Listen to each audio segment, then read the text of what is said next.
요한복음 6장 1절에서 15절입니다. 그 후에 예수께서 디베랴의 갈릴리 바다 건너편으로 가시매 큰 무리가 따르니 이는 병자들에게 행하시는 표적을 보았음이러라. 예수께서 산에 오르사 제자들과 함께 거기 앉으시니 마침 유대인의 명절인 유월절이 가까운지라.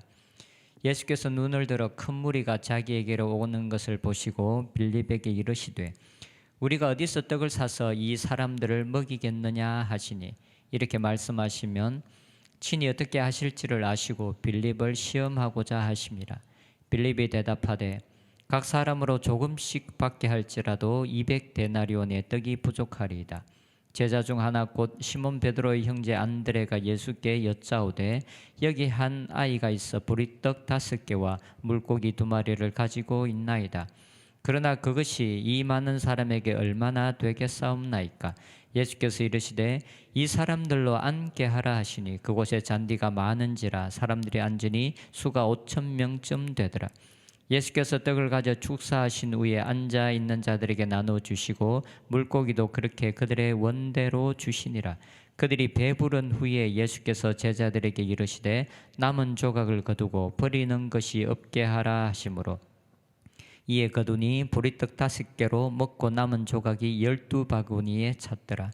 그 사람들이 예수께서 행하신 이 표적을 보고 말하되 이는 참으로 세상에 오실 그 선지자라 하더라.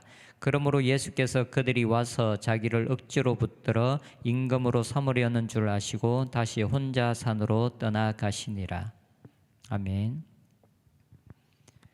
요한복음 5장은 예수님께서 명절을 맞아 예루살렘으로 가시고 예루살렘에서 사역하셨던 이야기를 다루고 있습니다. 그리고 이제 6장이 되어서 예수님은 다시 갈릴리로 오셨고 갈릴리에서 사역하십니다.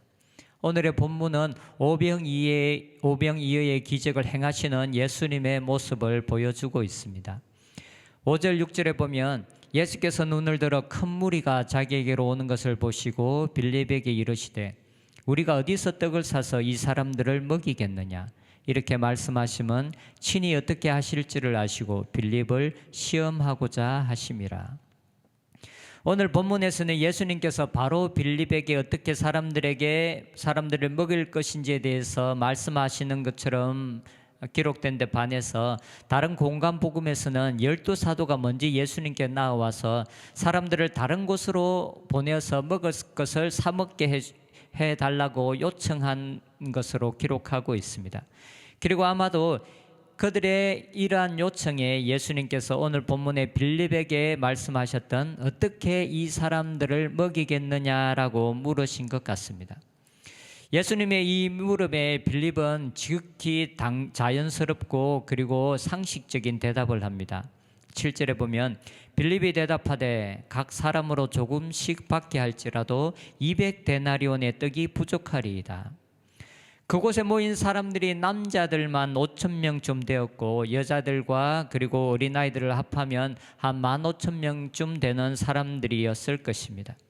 그리고 빌립은 그 모든 사람들에게 먹을 것을 주려면 200데나리온으로도 부족할 것이다 라고 말합니다. 빌립의 이런 계산은 그렇게 틀리지 않았을 수 있을 것입니다. 그리고 지극히 상식적인 것이었습니다. 아마도 빌립은 계산이 굉장히 빠른 사람이었을 수도 있는 것 같습니다. 하지만 빌립이 미처 생각하지 못하고 있었던 것은 그 질문을 던지는 분이 누구인가 하는 것입니다. 때론 상식적인 계산보다 중요한 것이 말씀하고 계시는 분이 누구인가, 그리고 말씀하시는 분이 누구인지를 아는 것, 그것이 때로는 우리의 상식적인 계산보다 훨씬 중요할 때가 많이 있습니다. 일반 사람이 던진 질문이라면 빌립의 대답은 굉장히 정확했을 수 있고 그리고 판단이 빠른 대답이었을 수도 있을 것입니다. 하지만 지금 빌립에게 이 질문을 하고 계신 분은 바로 예수님이었습니다. 우리는 우리에게 말씀하시는 분이 어떤 분인지에 따라서 다른 반응을 보일 수밖에 없고 그리고 또한 다른 반응을 보여야 합니다. 지금 사람들의 배고픔에 대해서 말씀하시는 분은 바로 하나님의 아들 예수님이셨습니다. 그리고 빌립은 이제까지 예수님과 함께하면서 예수님께서 행하셨던 수많은 기적들과 이적들, 상식을 뛰어넘어 역사하시는 예수님을 보아왔습니다. 예수님은 지금 빌립에게 자신에게 질문을 던지시는 예수님의 능력을 믿는 그 믿음 안에서 대답하기를 원하셨습니다. 그래서 성경은 예수님께서 빌립을 시험하셨다라고 말씀하고 있습니다. 하지만 빌립은 지금 자신에게 질문을 던지시는 예수님의 능력을 무시한 자연스럽고 상식적인 대답을 하고 있습니다. 빌립은 지금 자신에게 말씀하시는 분이 어떤 분이신지에 대해서는 전혀 초점을 맞추고 있지 않습니다. 우리는 우리에게 말씀하시는 분이 어떤 분인지를 먼저 알아야 하고 그리고 그 말씀에 반응해야 합니다. 어쩌면 빌립의 말에 대응하기로 하듯이 요한은 그들이 예수님께서 오병이어의 기적을 행하시고 난 이후에 그들이 떡과 물고기를 먹고 배가 불렀다라고 말합니다. 빌립은 각 사람으로 조금씩 받게 할지라도라고 말합니다. 하지만 이에 대해서 요한은 기록하기를 그들은 떡과 물고기를 먹고 배가 불렀다라고 말합니다. 이에 반해서 베드로의 형제 안드레는 전혀 계산적이지 않고 이상적이지 않은 말을 합니다. 8절 9절에 보면 제자 중 하나 곧 시몬 베드로의 형제 안드레가 예수께 여짜오되 여기 한 아이가 있어 보리떡 5개와 물고기 2마리를 가지고 있나이다. 그러나 그것이 이 많은 사람에게 얼마나 되겠사옵나이까. 안드레는 한 아이가 가지고 있던 떡 5개와 물고기 2마리를 예수님께 가지고 옵니다. 그리고 본인도 상식적으로는 그것이 사람들을 먹이는 일에 아무런 효과가 없다라는 것을 인정하면서 예수님께 옵니다. 하지만 그는 질문을 하신 분이 예수님이기 때문에 본인의 상식에는 맞지 않지만 혹시나 하는 마음으로 떡과 물고기를 예수님께 가지고 옵니다.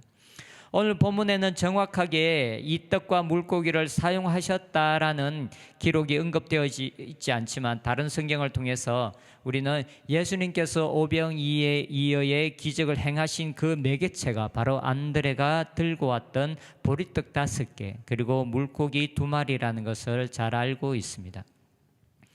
우리는 우리에게 말씀하시는 분이 어떤 분이신지를 알아야 하고 그리고 말씀하시는 분의 능력에 우리의 마음과 생각을 집중하고 초점을 맞추어야 합니다.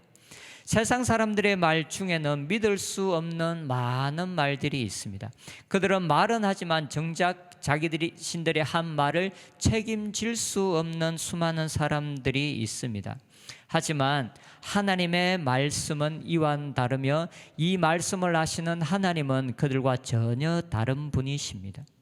하나님은 어떠한 상황에서도 하나님께서 하신 말씀을 이루실 수 있고 성취하실 수 있는 능력을 가지고 계신 분이십니다. 그리고 하나님께서 우리들에게 어떤 것을 요구하거나 우리들에게 어떤 질문을 던지시는 경우는 우리들에게 합리적인 답을 듣기를 원하시는 것이 아니라 하나님을 믿는 그 믿음 안에서 우리가 대답하기를 원하고 그리고 믿음으로 반응하기를 원하시기 때문에 그렇습니다. 하나님께서 우리들에게 주신 약속들이 있거나 하나님께서 우리들에게 요구하고 계신 것이 있다면 우리는 상식을 뛰어넘어서 믿음으로 반응해야 합니다. 그리고 어떤 상황에서도 하나님은 하나님께서 하신 말씀, 하나님께서 약속하신 말씀을 이루실 수 있는 전능하신 하나님이시라는 것을 믿어야 합니다. 그리고 그 믿음으로 반응하여야 합니다. 안드레는 자신이 가지고 온 5개의 떡과 2마리의 물고기가 처음에는 자신이 생각하기에도 너무 어처구니 없고 그리고 자신이 때론 조금은 자신이 지금 무슨 일을 하고 있나 하는 의문이 들었을 수도 있을 것입니다. 하지만 예수님께서 그것을 통해서 일하시는 것을 보았을 때 그리고 하나님의 그 자신이 드린 자신의 반응에 따라서 하나님께서 행하신 일을 보았을 때 그의 마음속에는 그 누구보다도 큰 감동과 감격이 있었을 것입니다. 우리들의 믿음의 반응은 하나님의 위대하심과 하나님의 일하심을 볼 수 있는 기회입니다. 우리들도 하나님의 말씀에 믿음으로 반응할 때 하나님께서 우리들의 순종, 우리들의 믿음의 반응을 통해서 역사하시는 것을 경험할 수 있는 저희들이 되었으면 좋겠습니다. 우리들에게 말씀하시는 분은 전능하신 하나님이시라는 것을 믿고, 그리고 그 믿음 안에서 반응하며 믿음으로 살아가는 저희들이 되었으면 좋겠습니다. 기도하겠습니다. 하나님, 우리가 섬기는 하나님이 어떤 분이신지, 그리고 하나님의 말씀을 통해서 우리에게 요구하고 계시는 하나님이 어떤 분이신지 하나님, 우리가 잘 알게 하여 주시옵소서. 그래서 하나님께 초점을 맞추고 우리가 이 세상의 방식대로 살아가는 것이 아니라 하나님의 말씀대로 살아가며, 우리가 하나님의 말씀대로 살아갈 때 우리의 삶을 책임지시며 이 세상에 일어날 수 없는 기적과 이설을 행하시는 하나님의 그 일하심이 우리의 삶 가운데 나타나는 것을 경험하며 살아가는 저희들이 되게 하여 주시옵소서. 예수님의 이름으로 기도합니다. 아멘.